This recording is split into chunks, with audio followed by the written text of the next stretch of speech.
Dear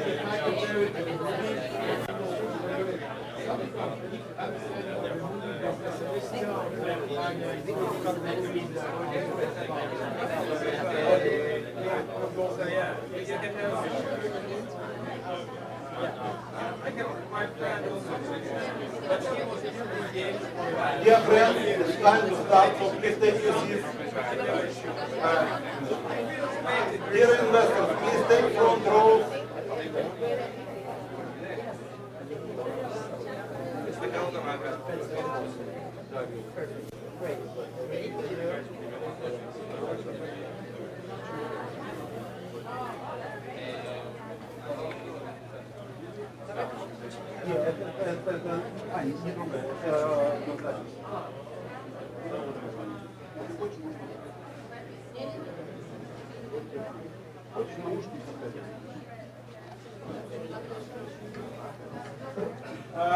Please take seats.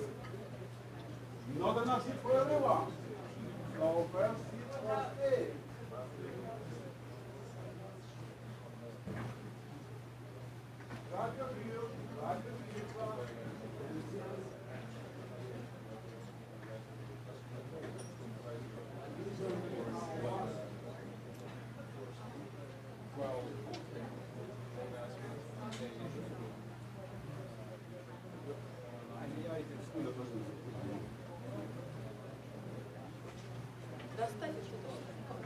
Там просто больше здесь.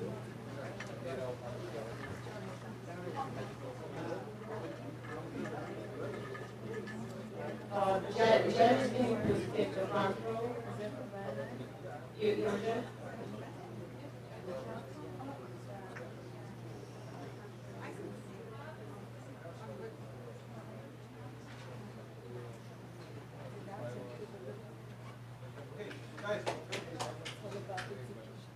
Okay, my name is Anya, and today is an unusual day because I'm going to sort of lead this whole discussion. Usually, Stas and me, we have a sort of division of responsibilities, and I'm usually representing Ammar events, and then Stas represents TEC Club events, but today he told me he's not qualified. Today we have women entrepreneurs, and so you have me. All right, so it's our pleasure to welcome Israeli women entrepreneurs to TEC Club. Less than a month ago, we had 8,200 accelerator entrepreneurs presenting to the audience of investors here in the same room, and so now we have Israeli women entrepreneurs, so it becomes a very good tradition.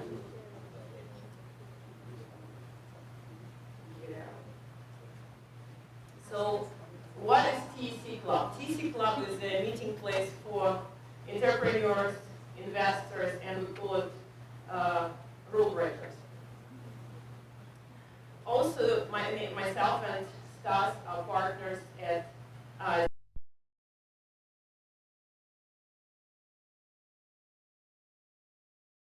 here in the Silicon Valley, Palo Alto. Our typical deal size is between 25 to 250K. We love entrepreneurs that come from outside the Silicon Valley to land here and build their businesses here in the valley.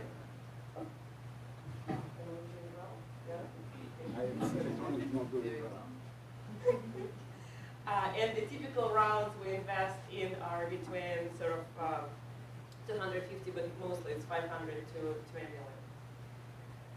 Now, once a year, for 13 years now, we run a big conference. It's called Silicon Valley Open Doors, where we bring in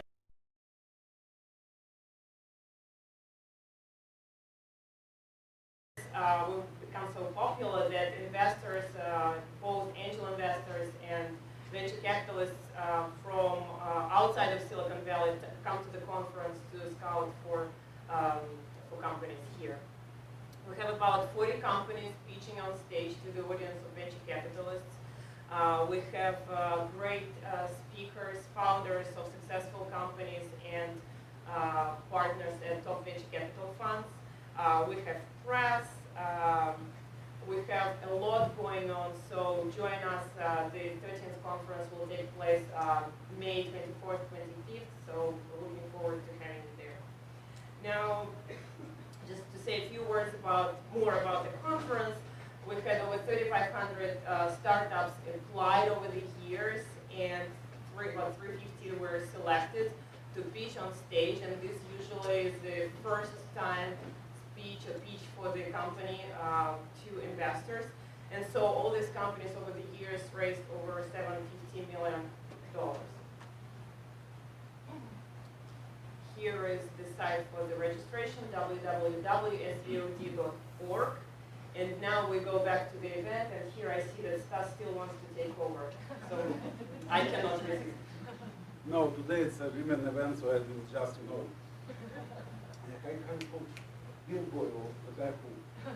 handle language. So let me invite Daria. She's the organizer of this beautiful delegation from Israel to Silicon Valley, and probably would like to tell a few words about the organization. Thank you so much. We're really excited to be here. It's a great opportunity to present our amazing female founders from Israel. They were chosen out of 180 female founders who submitted an application for this dedication, and 12 judges chose these 20 women. 8 of them are going to pitch tonight. They are the absolute best, and I'm really proud to have them come over and get this opportunity. So enjoy the show, and feel free to ask any question. We'll be happy to help connection afterwards if you need. And now we're starting our traditional pitch, but we have investors, judges. Let's test if they know how to do a pitch. As you're professionals, we ask in 30 seconds speech about yourself and your fund, focus of your interest. Let's start. No, it's working. So just stand up, introduce yourself, tell what your investment focus. Hello. It's for recording. Okay, it's for recording. Vitaly Golem, HP Tech Ventures, corporate venture arm of Silicon Valley's original startup, HP Inc. We invest in Series A and B startups in 3D printing, commercial IoT, immersive and smart machines. We invest globally. We have an office in Tel Aviv with one partner there. So it's about 50% US, Canada, 25% Israel, 25% everywhere else. And we are just down the street on PageMill. That's it. Hi everyone, I'm Artem and partner at Flint Capital. At Flint we invest in early stage companies. Early stage means A rounds and seed rounds across the United States, Europe and Israel.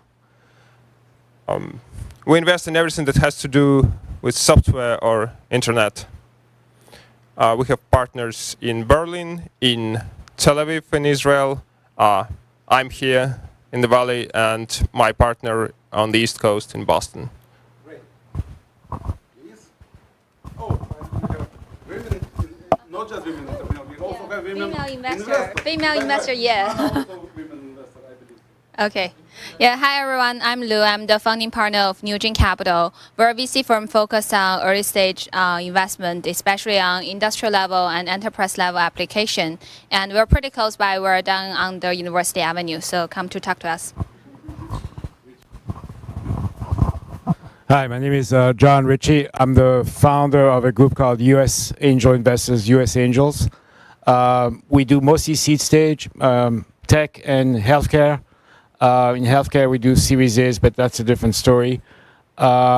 We mostly focus on companies that have a presence in the US or are about to come to the US. I'm also a member of Harvard Business School Alumni Angels, and I'm also a member of Keiretsu Angels, Keiretsu Forum, I'm sorry. And Keiretsu has 45 chapters, I think, the last time we counted, all over the world. So they have invested, and they do invest in some foreign-based companies. I don't know if they have a chapter in Israel, to be honest. Hi, so my name is Reza Malikzadeh. I represent Partech Ventures. We're a transatlantic fund with offices in Berlin, Paris, and San Francisco. We invest in everything tech, and we have about 2/3 of our investments on the other side of the pond that we actually help come over to the US and flip and come to the biggest IT market in the world. Lilia Sherman. I am with Golden Seeds, which invests in women-led and diverse management team companies. Primarily in the US, that's a large network of about 300 investors all over the country. And I also represent Emerald Hills Capital, and I personally focus on primarily B2B technology, but Golden Seeds invests broadly across industries.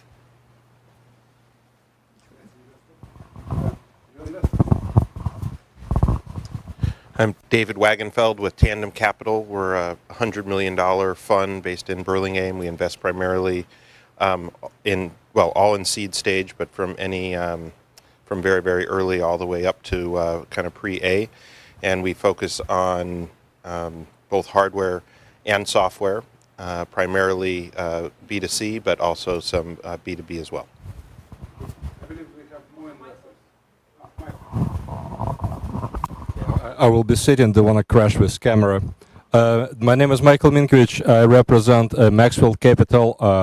We are a relatively small boutique fund with about 80 million under management, invest into any technology companies, emerging technology companies with substantial IP element behind that goes beyond the so-called innovative business model, very popular today. So everything related to IoT, networking, telecommunications, cybersecurity, a little bit of medtech and fintech. Thank you. Any more investors? I believe that. Oh. Hi, my name is Guy. I'm a partner at Grove Ventures. We're an early stage VC, $100 million, investing primarily in Israeli-related opportunities. We do mostly machine learning, artificial intelligence, cloud technologies, IoT, and sensing. Anyone else? We have one more women investor. All right. Hi, everyone. My name is Cheryl Cheng. I'm a partner at BlueRun Ventures. We invest in Series A, primarily mobile, fintech, and what we call real-time data systems. We don't have an office in Israel. We used to. We do have investments there. We were first investor in Waze. We have a couple active portfolio companies there now. So happy to talk to you about anything mobile and fintech related. Thank you. Hi, my name is Elizabeth Fullerton. I represent my family office and family foundation. We do impact investing and medtech, health tech, fintech, software. Great. Hi, my name is Sergey Patsko. I represent PVC Fund 1. This is a micro VC fund. We invest into early stage companies between seed stage and Series A, usually bridge rounds. And we have 6 portfolio companies. One of them, I hope, will be Israeli company soon. We are negotiating right now. Thank you. Thank you. More investors. Oh. Hi, my name is Julia Schottenstein. I'm with NEA. We're one of the largest venture capital firms in the world, $17 billion under management. We are stage agnostic, so we do seed to growth. We're about 1/3 healthcare, 2/3 IT. I sit on the tech team, and I'm happy to meet a lot of you guys afterwards. Perfect. If I calculate correctly, we have about, oh, yes. Hi, my name is Yi, and I represent Reza Ventures, and we mainly focus in North America, and we invested in early stage, which is from like C fund all the way to A round. Sometimes we go to beyond that, and we invested mainly in AI and IoT. Artificial intelligence, IoT, big data, cloud, and we also focus on pretty broad. Also focus on like biotech and also fintech. More investors. Wow. I feel that it's already a success. We have twice more investors than presenting companies. So guys, you're going to have a big competition, not between companies, but between investors. Pushing checks to them who are going to be first. So please not fight today. Yeah, you could do it quietly, just stand in front of the line of other investors. And it's actually great that we have representation starting from angels through early stage, round A, and very big funds like Reza and NAA. And now we're actually starting our main part of the presentation. Rules very simple, 5 minutes. I'm taking exactly it's going to be ring. After your presentation, you have about 3-5 minutes for Q&A. Certainly, investors have priority, but if investors have no more questions, we will switch for general public. Okay, so just a second. I'm going to be, as a bellboy, I will help with the electronics here.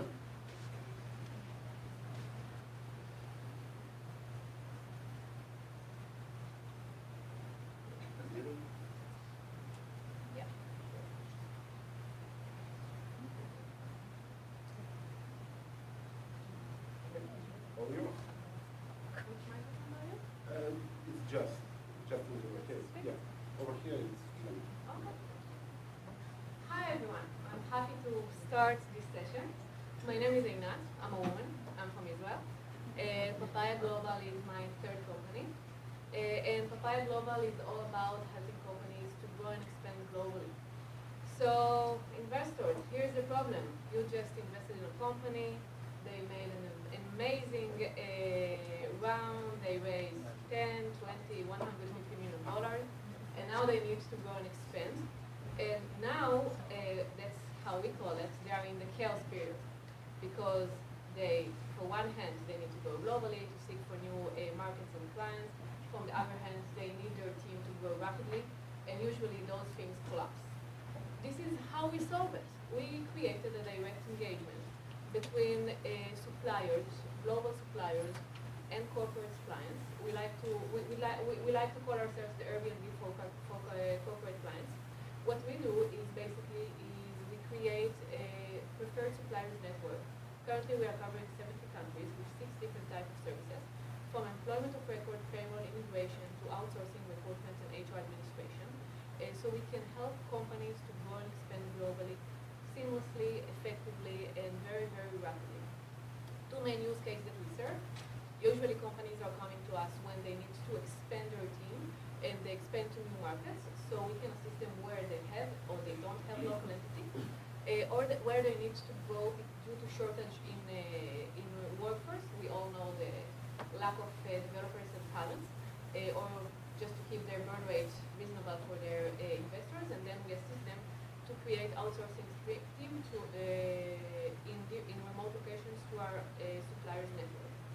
But we are not only a marketplace, as you can see. I like to show, I think the demo speaks that.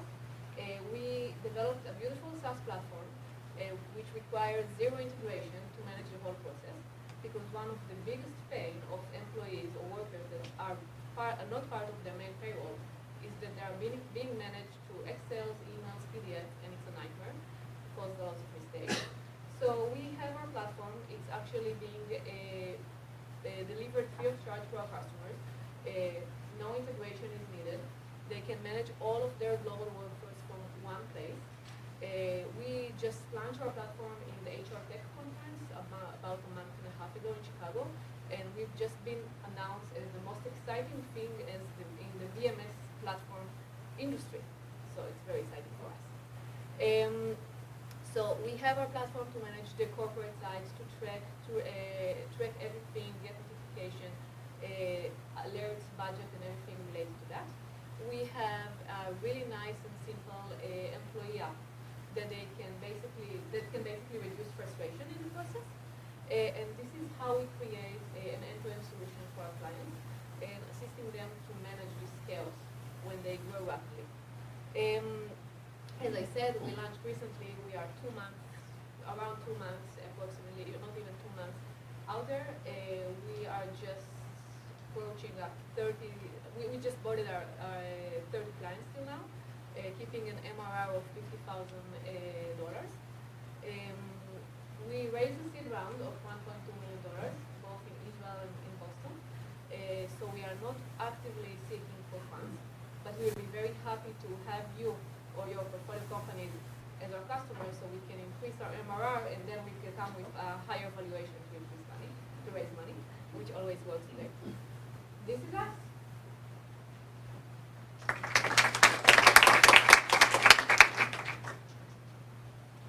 now it's time. It's actually questions. Yes. So, is this a temporary solution for your customers before they kind of establish themselves on the new territory? To continue using your services and your product ongoing? So the global workforce market is 30% workforce these days. Temporary is anywhere between, in projects, anywhere between 6 months to 3 years of projects. And usually the needs of clients are, so the client sticks with us, but the needs keep changing. Offshore sites can stay for years if they are good, if the operators are good. Usually when you open a new territory, so you start with temporary services, employment of record, immigration, but then you shift to more current services which we provide, which is payroll, HR administration, and the office support. So usually, but then as your office grows, I would assume that you will hire administrators and all the back office people, and you will not need those services. In some of the cases, you will not need our services in one place, but then you'll keep expanding, so we'll always be there for your new markets. Okay. Yeah, one more question. How do you approach the very different perception of benefits in different countries? Do you have a module for that, or is it something that's separate? Okay, that's a great question. So we work very closely with our suppliers because we are on a platform level. So we have local suppliers in every place that we support, and they are in charge to present the benefit model. Our platform can integrate any model locally to any platform. So we can customize a country into our platform along with the supplier. Supplier can do that himself. We keep providing them with changing information because we know that information change very, very frequently. We have what we call in our website our countrypedia. So companies can actually get ad hoc and very accurate information about countries online. They don't need to speak with anyone. We really keep it transparent and very simple for them. But our suppliers, this is part of their commitment, are very engaged with the process because that saves them lots of time as well.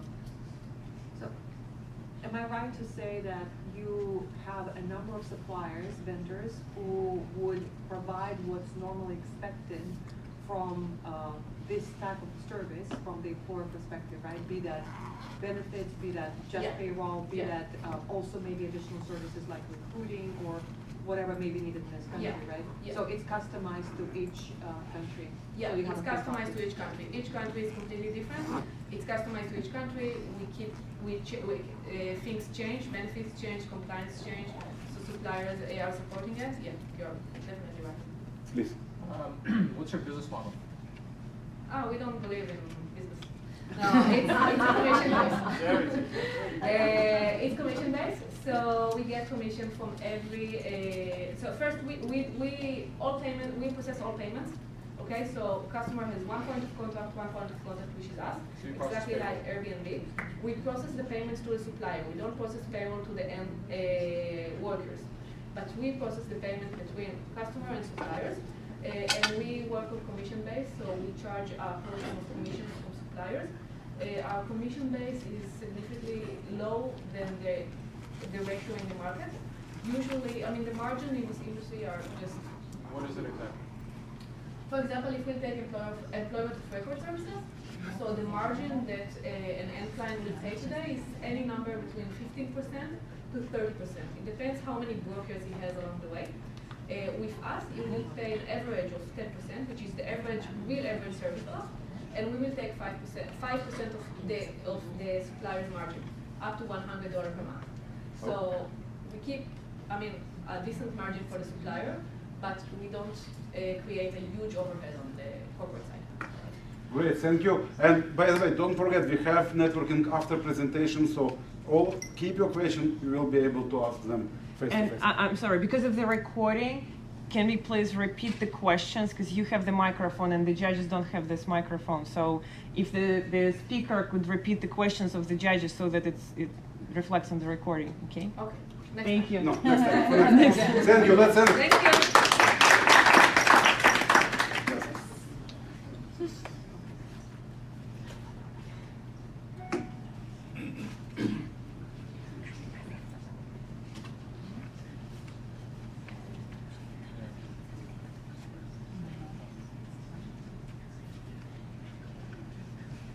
Hi everyone, can you hear me, please? I'm Tali, the CEO of Vala.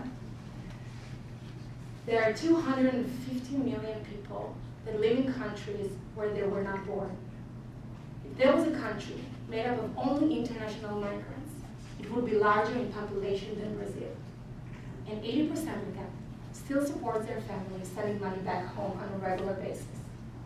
In fact, by the time I will finish this speech, about $10 million will be sent to developing countries. Now, I'm pretty sure most of you have heard at least one remittance speech. It is a hot market. Everyone wants a piece of this $600 billion pie. But all of recent innovation is focused on cross-border bank-to-bank transfers, while 60% of remittance occurs in cash. It's relatively easy to send cash internationally, but still very hard to get it, forcing the receiver to rely on methods created more than 50 years ago. I've just returned from India 2 weeks ago, and let me tell you how this process looks like. Take Mike, for example. Mike is sending money every month to his mother, Susan, in India.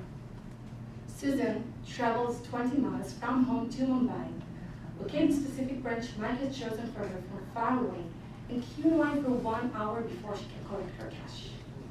Not only that, this process is disproportionately expensive. Mike paid 8% transaction fee for his transfer. The way that it's done. We connect senders and receivers to a network of cash agents who serve as human ATMs. There are 2 million people that do not own a bank account, but almost all of them have a mobile phone. Using Vala, Mike can easily send money in only a few simple steps. Susan receives a notification Mike has sent money to her. She opens her app, she sees a map with all the cash agents around her. It can be even businesses, it can be individuals, it can be friends. She chooses the one who's most relevant for her based on their distance, their rating, their opening hours. She walks over, she spins a QR code, and collects her cash. Mike is only paid half of the price of their existing solutions, and the cash agent automatically receives the cash. To the consumer, the network of human ATMs makes getting cash so simple, but cash transactions are inherently risky in nature. Financial companies that suffer from fraud experience financial loss and a negative impact on their reputation. When it comes to money transfer, trust is everything. Vala actually solves this. There are 2 key aspects to our technology. First, we do constant KYC, know your client process. Extensive profiling is done, so we can securely onboard a customer in seconds. We then continue to monitor the way you type, the way you swipe, and even how you hold your device, so we know exactly who's in our systems. If someone else is using your phone, we can block transactions instantly. Second, our system gets smarter with every transaction, allowing us to automatically detect anomalies. These enable us to predict fraud before it happens and before it even affects our customers. To deal with all these challenges, we have assembled the best possible. This is my second startup, and I bring payments experience in emerging markets from my time at Barclays and PayPal. It was at PayPal where I met Noam, our CTO, who has built and deployed risk and fraud systems. We then teamed up with Alon, our COO, who managed the global financial operation team at Matoni, dealing with a network of thousands of affiliates worldwide. Now, our advisory board, we have Zabelstein, the head of Western Union. Needless to say how deep his knowledge is in this market. By eliminating brick-and-mortar operations and minimizing risk and loss, we make cash transfer cheaper to the sender and easier for the receiver. And we even get to these rural areas that no one's getting to. Vala has 150,000 cash agents in India. We cover 70% out of India postcodes and counting. We launched our beta version in Israel a few weeks ago and already have multiple users, paying multiple users. We are Vala. We offer money transfer services via a network of human ATMs. Thank you. Now time for questions. Let's start from investors. Traction. So again, we launched our beta version just about 4 weeks ago. We have 25 users with a turnover of about $15,000. So what's the typical transfer and what's your commission? Sure. So the average transfer is about $500. Our commission that we take total plus the FX is about 3.5%. Those blue fees where the agents can actually deliver cash? Yes. How did you get huge coverage of those? So with hard work, actually one of our investors is an Indian investor, and we have a partner located in Mumbai, and we travel a lot to India. And what we did, we are not working with individuals yet. So we are working with small, medium businesses. So it's just groups of chain of businesses. We have mobile recharge kiosks. We have travel agencies that selling travel tickets. We have appliance stores. So how many of those? Say about 10. 10 representatives that I can come to and get the cash flow. Correct. So this is a marketplace play, right? You need to balance supply and demand. Correct. Otherwise, it wouldn't work. Correct. So what's your approach? How do you want to do that? So the go-to-market strategy that we work out from the center point of view, I would focus on the partnership. I mean, there are the obvious go-to-market strategy, the social media, we work with opinion leaders, but the partnership is the more interesting stuff. And we partner with big companies that have a large amount of Indian employees. Here in the US, it's called Eynat and Zamir, for example. But we partner now, we actually launching a pilot also in India with HDFC Bank. It's a local bank that actually presenting businesses that are having trouble to pay salaries for unbanked employees. So these are the partnerships that kind of bring the we have time for one more question. One more question, please. Yes. What is the barrier to entry of these? Can you repeat the question? Sure. So what is the barrier to entry that you're creating? So there are a few barriers of entrance. The first one is actually the combination of the technology and the physical operation on the ground, which is difficult to accomplish. The second one is regulation. We are licensed in other places that we work with. And of course, with time, will be also attraction and growth. Let's end Vala.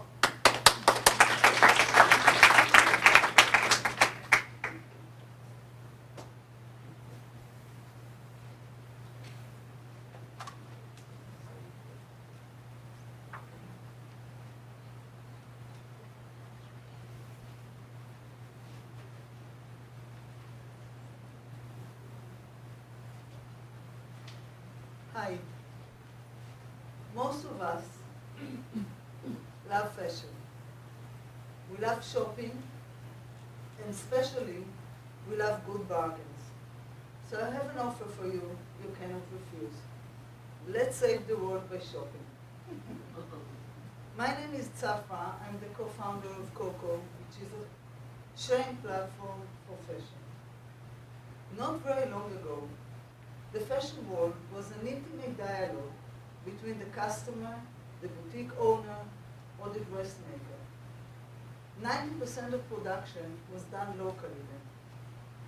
Today, the fashion industry looks like this. Huge factories producing huge quantities in very low prices, low quality.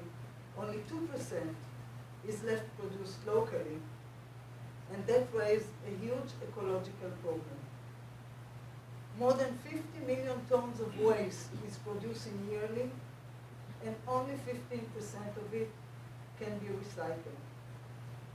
Actually, fashion became the second most polluting industry in the world.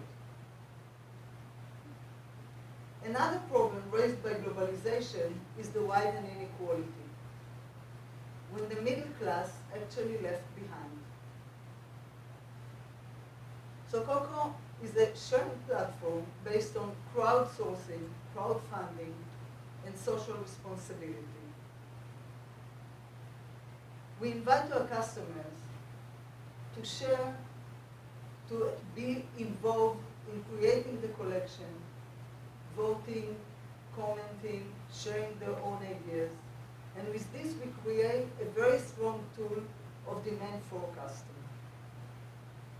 Every design entering production is offered for pre-order because we want to see if the money goes where the click of like was before.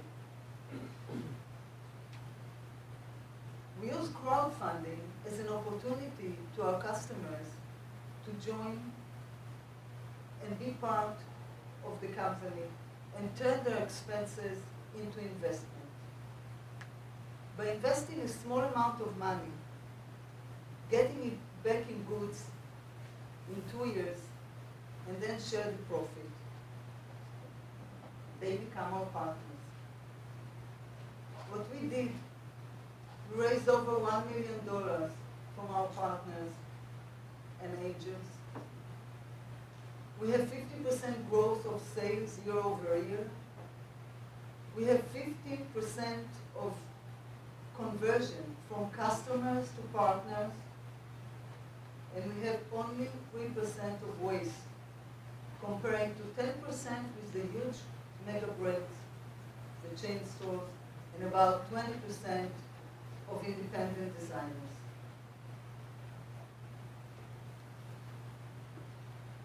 Coco is a sharing platform, a global platform based on local communities. We want to use the digital part of fashion to exchange between the communities and to use the local part of it in order to bring work back home. Thank you. Now time for questions. Let's start from investors. Any questions? What? Questions? Oh, please. So what is your revenue now? What are our revenues? There are somewhere between $1 million plus we hope to finish this year. And what's your margin? We are working on 60% margin. This is the typical margin that is based on fashion. Usually, if you want to have a good growth brand, that's the 60% margin is what expected. Please. Where are your customers? Please, questions. Where are our customers? I hope that our customers are all over the world. For the moment, we are doing our proof of concept in Israel. We build the community there. We have our place which act as a community center, holding some activities. It's very nice. The shopping experience is completely different. And of course, we have the website, and the scaling will be with just approaching other communities. And we intend to open our next community here in the valley. One more question, please. So your model has online and offline? That's right. Our model is offline, online. We open on the same day our website and our community center. Time for one more question. One question. Once, yes, please. I don't understand how you make money. You fabricate the clothes and you just take a cut?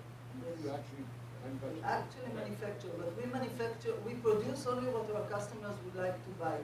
And that's the way that I think that in the world of tomorrow, when brands actually will lose their power because the customer will look for products, I think that the main problem will be the engagement of the customers with the brand and the product that they are looking for. Thank you very much. Thank you.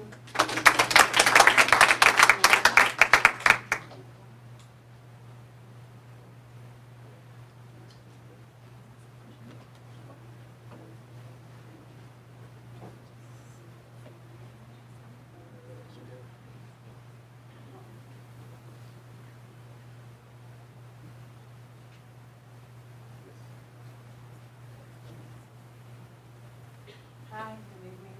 My name is Nira Cheif. Please. Hi, good be. My name is Cheif, and I'm founder and CEO of Maximo Mobile. Our mission at Maximo is to enable retailers to cross the mobile commerce chasm. So mobile commerce right now is faced with a very serious challenge, and the challenge is conversion.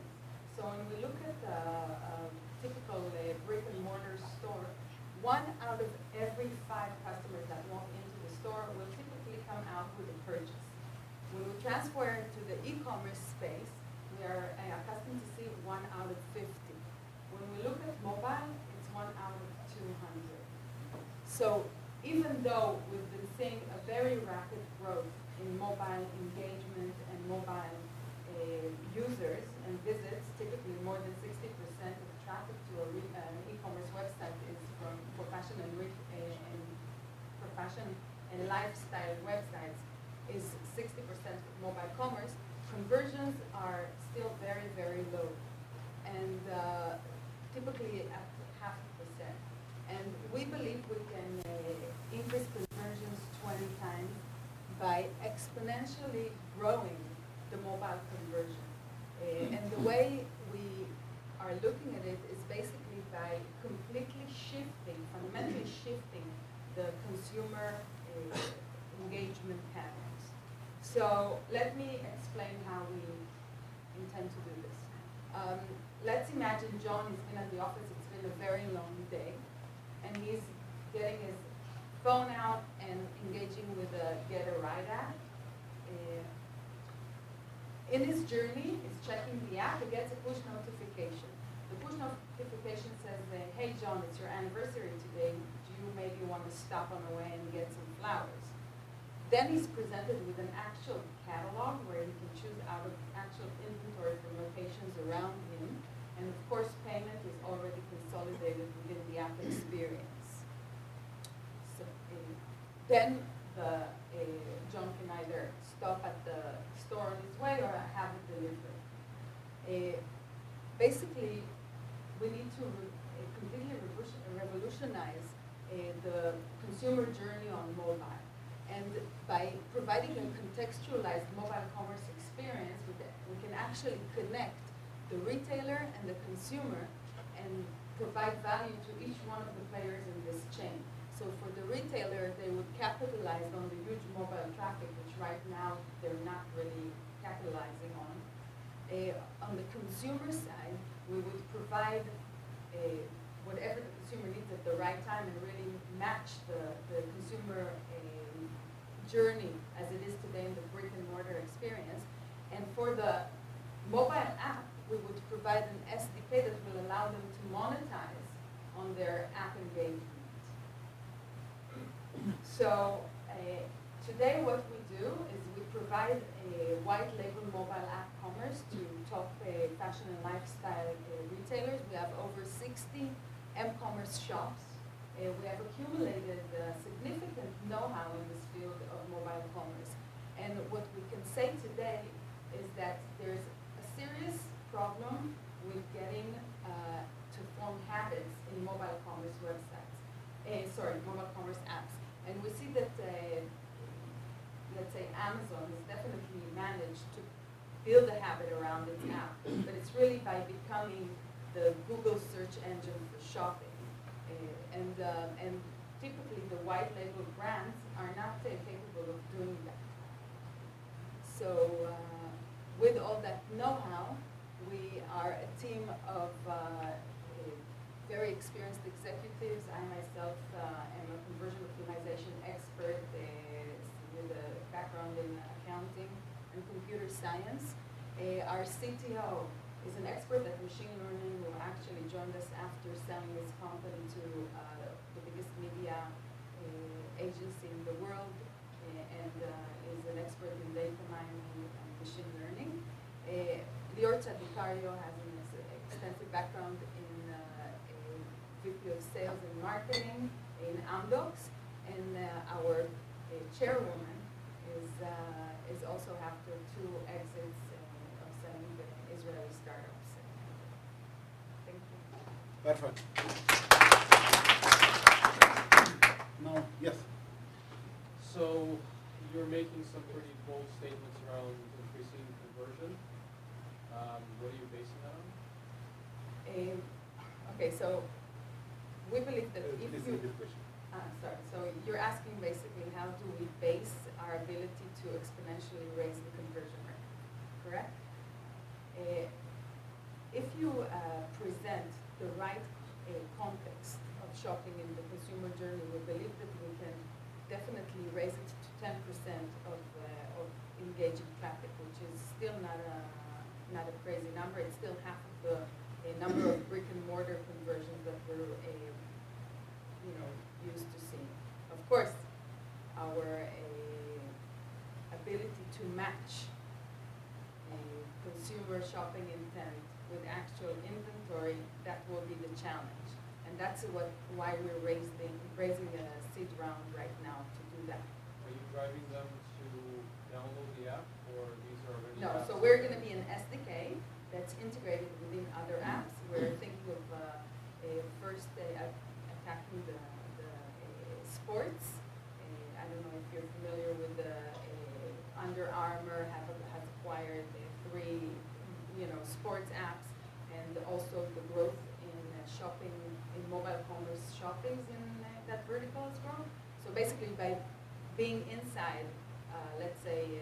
so you're retargeting based on the apps that they already have and based on the activity they're about to do? Yes, and also the nature of the application, the user habits, what we can scrape off the web about them, and matching the shopping content. Yeah, you should mention that you're basically doing mobile retargeting on device. Okay.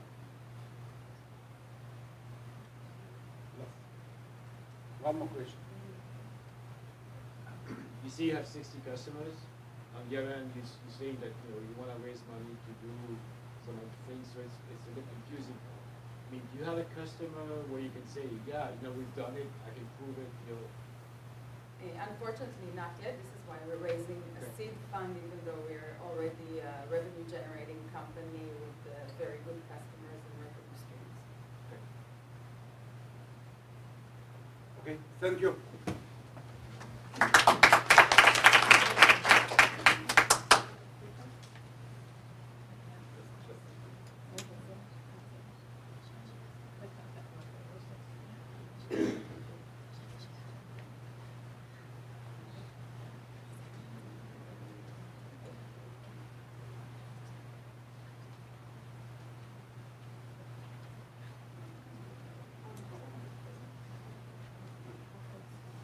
Hello everyone, good evening.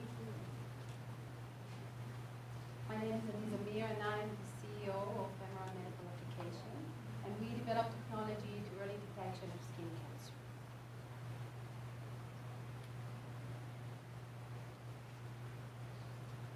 We start with a short video. Problems?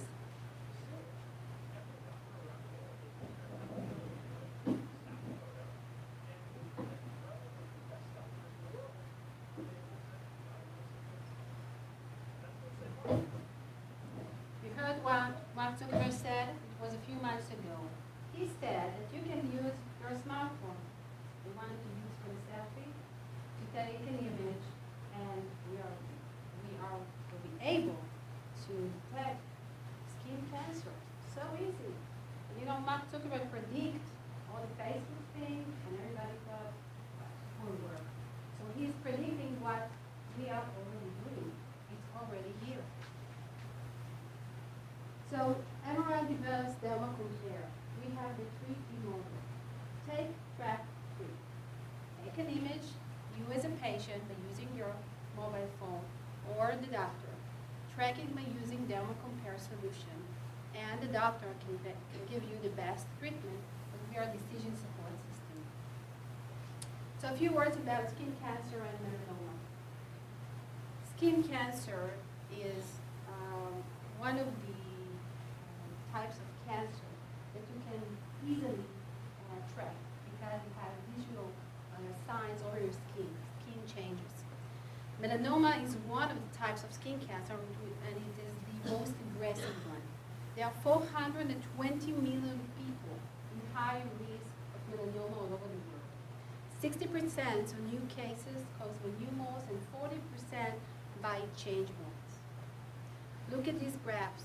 You can see that they are highly rated at getting every year higher of melanoma. So what can we do about it? Maybe you saw this on the news a few weeks ago. This is Meg Horton. He's the gold medalist. And one of his fans just, ran the videos again and again, and he noticed that this mole has been changed just by looking at the images, at the same way that you're going to your annual check every year. And he found that this was melanoma, and he's not a doctor. Look at this. This is aerial photos. Okay? There are 5 differences between the photos. Can you find the differences? Well, we don't have time, so I will help you, but think how different it is to find the differences between buildings. They're not moving. It's not a human body, which is dynamic. You lose weight, you take breaths every time when you go to your doctor, to your annual check. So what do? We developed an innovative technology to do auto comparison of images over time. At the first time, we just compared the moles to each other. On the second time, when you have a new set, we compare the set over time. You can use, as said, your smartphone to send images to your doctor, or the doctor can use the web-based system. We use also artificial intelligence and big data to be able to predict the next mole that maybe will be diagnosed with melanoma. We're FDA Class 1 approved. We're HIPAA compliance. We were granted by the chief scientist in Israel twice, and we won the Publicis 90 competition in €500,000 last July. For the US market, it's very important that we support 2 existing CPT codes that allows the doctor to be reimbursed. So melanoma has 4 stages. We already covered the early stage of melanoma, before it's getting into the blood. And today, when you're in a late stage, most of the time it's too late. So when you use your mobile the DermaCompare app, you can do total body photography, okay? Because you don't know which mole can be the next that will be diagnosed with melanoma. You can get immediate notification, okay? It's like managing the images by yourself and get direct support by your physician. On the other hand, you have the doctor, and it can be the dermatologist or the GP. Okay? You get all the other services for him, and we manage a risk mole for every mole. Okay, you can see here, every mole is registered and have a unique number, and we track this number over time. We take the measurements, we do all other things with the algorithms, and we can do align and compare of the images over time. So we collect all this data, the demographic data. I'm 40, I'm white, I live in Israel, it's a sunny country, and more. And the details and the data of my moles. You can think about the doctor, how many people you see every year. 10,000 people. He can't remember my name. He can't remember my moles. So I'm responsible for my skin, to memorize the skin and the changes. The next generation, now we are focused about skin cancer, but the next generation is to enable the doctor to manage other skin disease and their changes, like here, there's a PASI score for evaluating how many lesions you have, how much area it has, so it can be more accurate. And for her medicine effectiveness tracking. So this is our business model. You can use it a free app, send it to the doctor. He's paying for the leads, or in his clinic in the early flat fee. We're looking for strategic partners and to raise $2 million. Okay, thank you. Now time for questions. Is the quality of the iPhone or other Samsung smartphone camera enough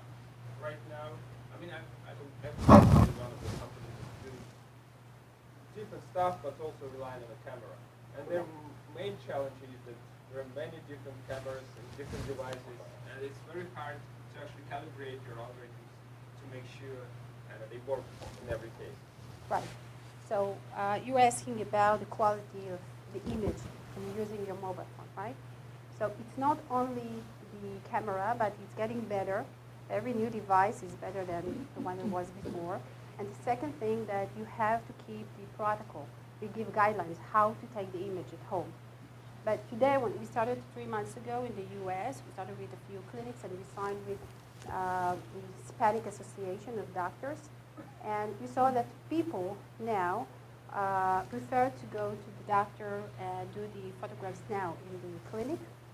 But we think that the mobile app will allow the doctor to do the next stage. After you checking the doctor, he will ask you to do the tracking at home.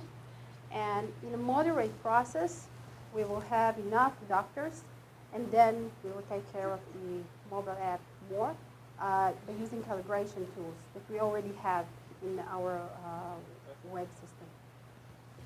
Good question. Good question. So Yes. you're FDA approval, right? FDA Class 1, it's a decision support system. Okay. And the second question is how many data sets we have so far? We have 2.5 million moles. Okay, where are they from Israel or? US and Israel. She asked how many data we have, so I said 2.5. Most from Israel and US. Yeah, last one, how do you compare yourself with IBM? What you do? IBM, Okay. We're still not comparing because, you know, we are only 2 years most of it in development. But the part of predicting, to be able to predict, this is the part that compares with the Watson.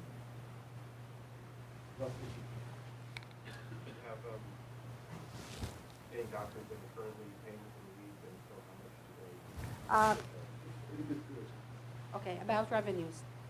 As I said, we just started to work. So in the last 3 months, we started with early adapters. So we get them for free just to get a feedback and do localization. For example, the user had a great idea to put everything on an iPad or tablet. So it's something that we did, and now we are ready to start with revenues. Okay, thank you.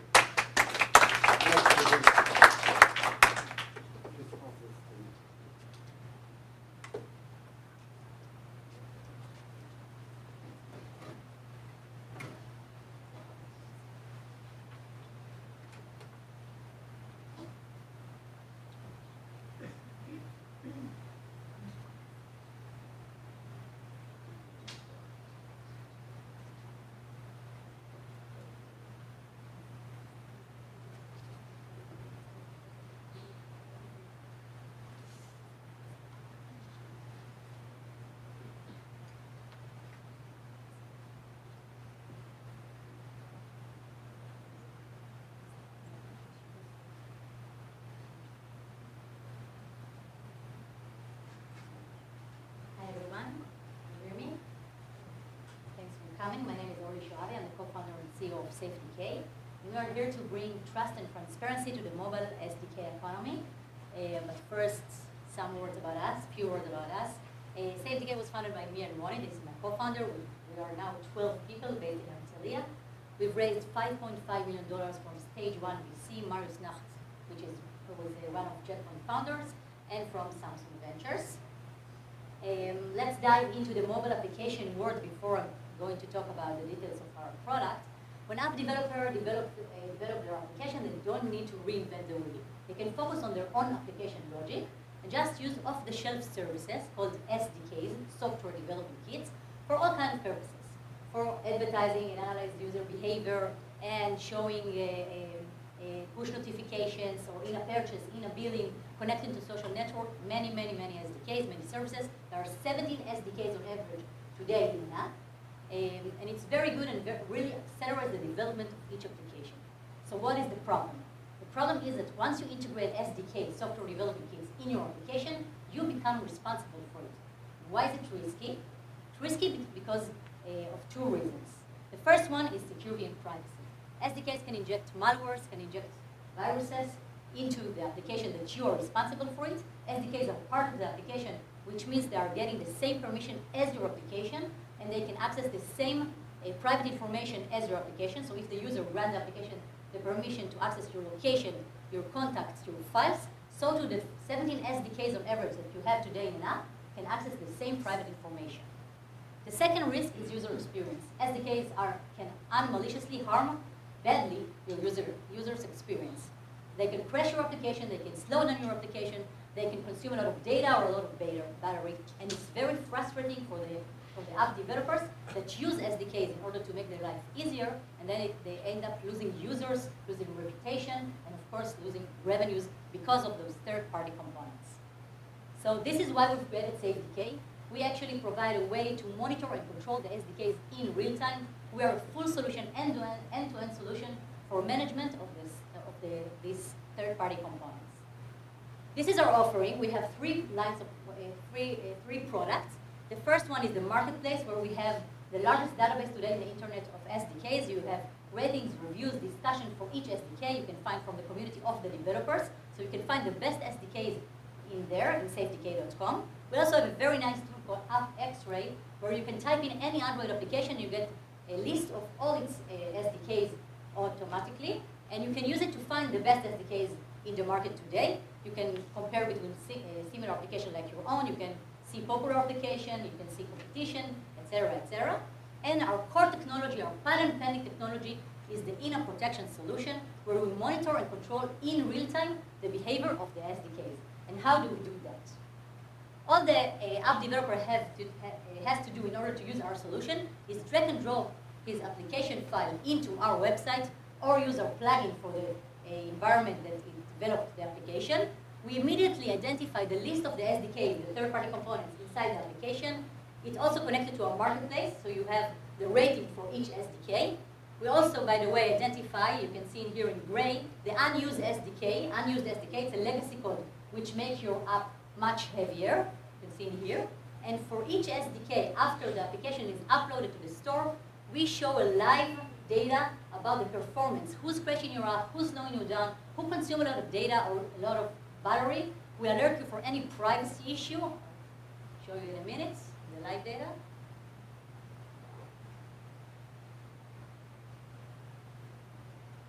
Should work.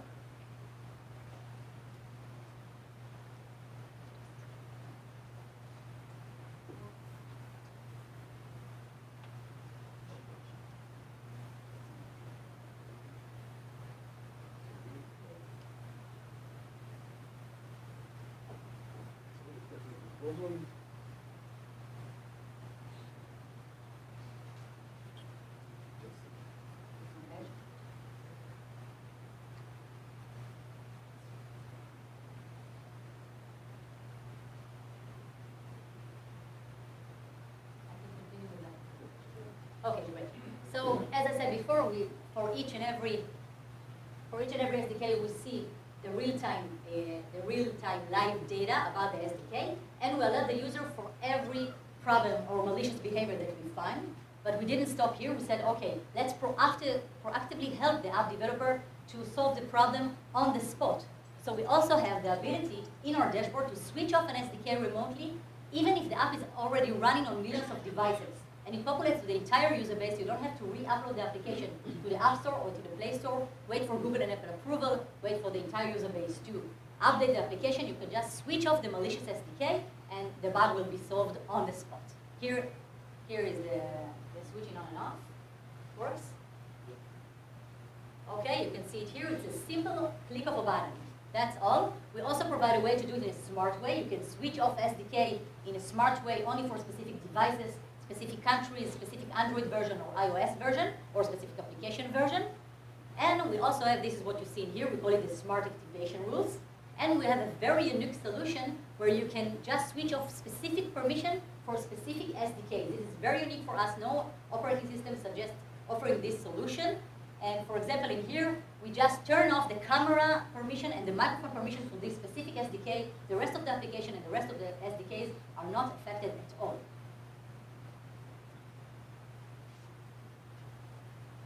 Our business model is tier pricing by monthly active users. Small application never pays.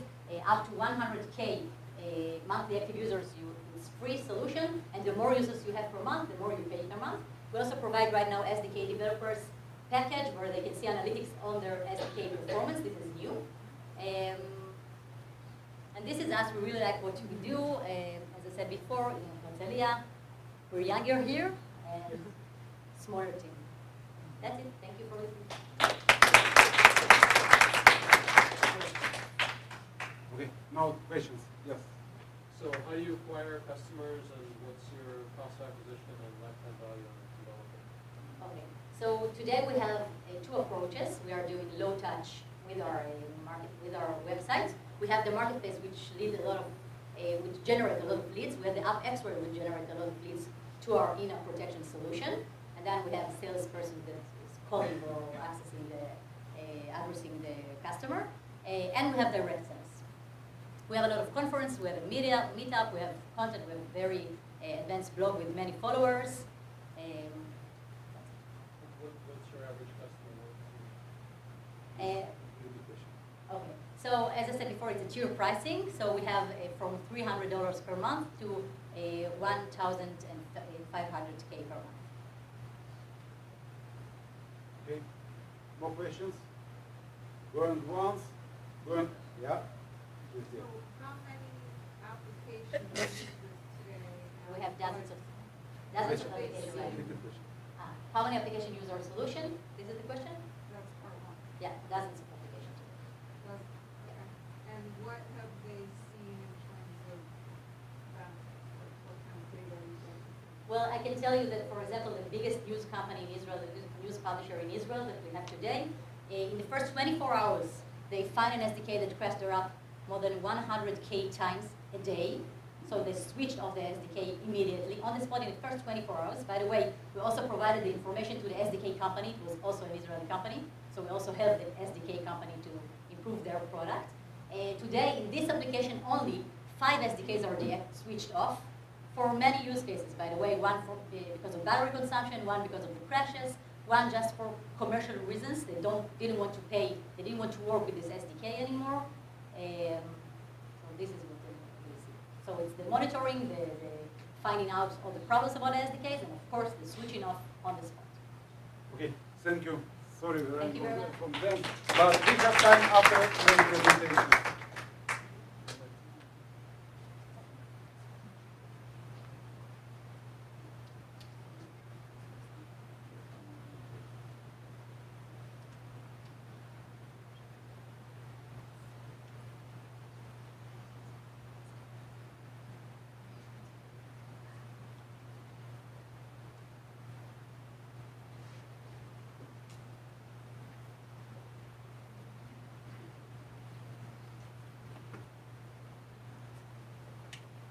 Hi, everyone. Yes. Okay. Hi, my name is Ornit, and I'm co-founder and VP-E&D at Sunbit. At Sunbit, we're building a new payment category. We believe that in the future, people will choose between credit, debit, and Sunbit. So next week is Black Friday, right after Christmas is coming up, and everyone is waiting to buy all the things they've been waiting for. But most of the Americans cannot even spend $300 more than their usual monthly expenses. There's different alternatives for financing, payday loans, layaway. These are all costly and require long and complicated process.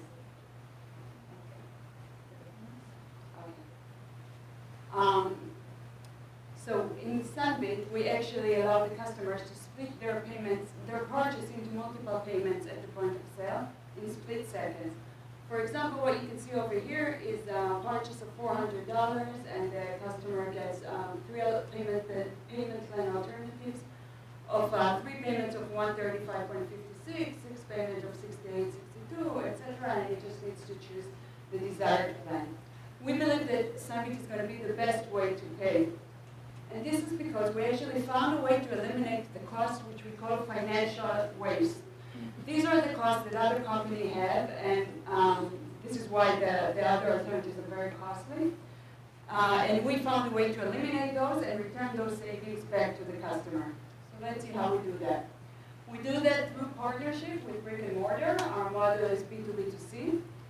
Sunbit allows the brick and mortar retailers to split their customers' purchases at the point of sale into multiple payments. You probably ask yourself why brick and mortar and not online. Does it sound good? Okay. Sorry. So you probably ask yourself why brick and mortar and not online like other solutions. So first of all, it's a $4.7 trillion market, big enough. And it still has 93% of the sales in this market. But more than that, brick and mortar have bigger problems. They have high fixed costs, they have slow growth, and they have insufficient data and creditabilities, as opposed to online, where they have digital data and a lot of credit innovations. So brick and mortar, they must evolve in order to survive, and they're looking for solutions to grow their business. Sunbit gives them this solution. We give them, we bring technology to the point of sale. We supply the brick and mortar retailers, we supply them with hardware and software that allow them to split the purchase into multiple payments in split seconds. The whole process may take a few seconds, and let's see what the process looks like. We're talking about a fast, easy, transparent, and cost-effective process. So in the first part of the application, the customer enters the amount desired and a few personal details. Then in a risk assessment, in a real-time risk assessment, we supply the customer with few payment plan alternatives. The customer chooses the desired payment plan, then chooses the payment method he wishes to pay those installments with, and the transaction is completed. That's it. Very, very simple process, while in the back end we have very complicated calculations for this risk assessment in order to be able to give personalized payment plan for each customer. So ultimately, what we're building is a win-win-win solution. The retailer earn more while the customer pay over time, and us in Sunbit, we get the customer. Where we are today, currently we have tens of stores across California that are using our solution. And since we signed with chains, we have tens more that we're going to be expanding to in the near future. So over here you can see how our product is used at the store. So for example, if you look at the top right corner, you can see the seller in Women Apparel store offering Sunbit at the point of sale to one of the customers. On the left-hand side, you can see motorsports, where you can buy a helmet or other motorsports accessories and pay over time with payments. And on the right bottom corner, you can see car services. This is Culver City Toyota, where a customer comes to fix the car. It costs $2,000. It can split it into payments. We launched, ever since we launched, we actually more than doubling the number of clients that are using us quarter by quarter, and more than that, we have 97% of repayment rate. A few words about the team. So our team is split between LA, the headquarters, and Israel, the R&D. In LA, we have Vala, our CEO, who is the previous COO of Innova International. He was managing $2.5 billion online loan and more than 700 employees. Tali runs our sales effort. He's a successful serial entrepreneur. And in Israel, we have Tamir Chazan, PhD for machine learning, leading the data science labs at the TEC Club, which is like the Israeli MIT. And myself running the R&D center. I have close to a decade of experience in managing software of financial services. Where we are today, so we launched a revenue-generating product with tens of retailer stores, hundreds of new customers per month. We have a team, operating team in LA and Israel, and we raised $3 million. So as I said, in the future, people would have to choose between credit, debit, and Sunbit. Thank you. Thank you. Time for questions? Yes, Lila. Lila, please. Where do you get the data about the customer to do the credit? Okay. So where do we get the data for the risk analysis? We get the data from different data providers, credit data providers here in the US. And in addition to this, as we grow and we build our own database, we would have inside data as well, in-house data as well. So when I arrive at a retailer and I want to use this, I first have to do all the, I'm not just going directly into the app, I'm creating accounts. Okay, so the question is again about the process. So I'd be happy to show you the process right after we finish over here. I can show you the product. But we found a way, and it's actually patented, for a very, very easy, quick application. Instead of, I wish I had all these pages here that when you want to apply for credit card at Sears or Macy's, and you start filling out all the pages, like the long pages. Our application at less than 5 seconds, you can get a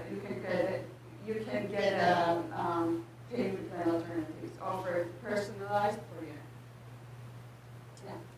What do you do on the back end around the consumer's credit limit?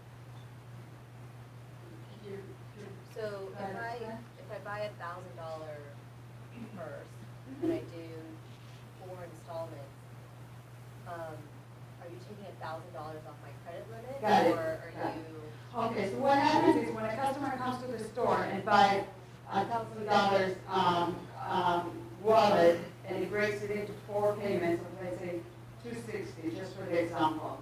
What happens is that at the end of the day, we pay the retailer $1,000 and we get back over time the $260 each month. In other words, we take the risk. We do the risk assessment and we take the risk. Last question. What do you charge in interest? I'm sorry? What do you charge in What? interest? Okay, so our interest rate varies between 10% to 36%, and we give it to all credit scores, like all along. We give it to subprime, we give it to near prime, and of course to prime customers. So does it matter with the 36%? I mean, nowadays in credit cards, when you get them, it will tell you by law. It has to tell you if you pay off a certain amount of your it'll take you 30 years to pay your credit card. Is that the same thing? When would someone have to get 36%, and would they know what they're getting into? Okay, so our process is very, very clear and transparent. We show all the details. Let me tell you that the first employee that we hired was a legal counsel, of course. We know that this field is full of regulation. But one more thing I would like to say about the interest rate. We're more than 10 times cheaper than any other solution. When I say 10 to 36, these are people that would get hundreds of percentage of APR. Okay, thank you.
Hi.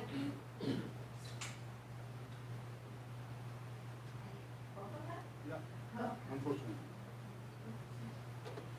I'm one of the 64 million teachers that face 1.5 billion students in schools around the world. even though schools spend over $40 billion on educational technology products, teachers still continue to hand out paper worksheets. I have an example. We got this worksheet yesterday, actually, from Singularity University, the most innovative school in the world. And that's the best teaching tool. Wizer is here to help teachers meet the needs of a 21st century student. We've built a platform that enables teachers to build, share, and collect interactive learning assignments, and for the first time, to enjoy the power of learning analytics, and to personalize the worksheet to each student's needs. We launched a year ago, and we quickly grew to 130,000 users, 25,000 teachers. Av-Zuk, a leading blog here based in Silicon Valley, selected us second on its list of 10 most promising school tools.